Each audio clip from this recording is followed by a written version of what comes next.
Delivery C section से हुई है और दूध कम आ रहा है तो टेंशन ना लीजिए न्यू मॉम्स, मेरी आसान 5 टिप्स को फॉलो करें। आपने हर 2 से 3 घंटे के बाद फीड करवाना है। कोशिश करें कि स्किन टू स्किन कांटेक्ट को ज्यादा से ज्यादा बढ़ाएं। पानी ज्यादा पिएं। रोजाना 10 से 12 गिलास पानी जरूर इस्तेमाल करें।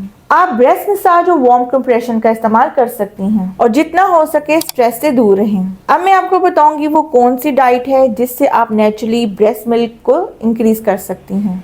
इनमें शामिल है दूध, मेथी दाना, हरे पत्तों वाली सब्जियां, दलिया और नारियल पानी का इस्तेमाल भी आप कर सकते हैं। एक बहुत ही इंपॉर्टेंट चीज जो है ड्राई फ्रूट्स, इसके इस्तेमाल से आप नेचुरली अपनी ब्रेस्ट मिल्क की सप्लाई को इंक्रीज कर सकती हैं। Breast feeding is a journey, तो इसलिए पेशेंस बहुत जरूरी है न्यू मॉम्स। अगर आपको ये वीडियो पसंद आई हो तो आपने अपने तमाम फैमिली एंड फ्रेंड के साथ जरूर शेयर कीजिएगा। अब मैं आपको मिलूंगी एक नई वीडियो के साथ, तब तक के लिए अल्लाह हाफिज।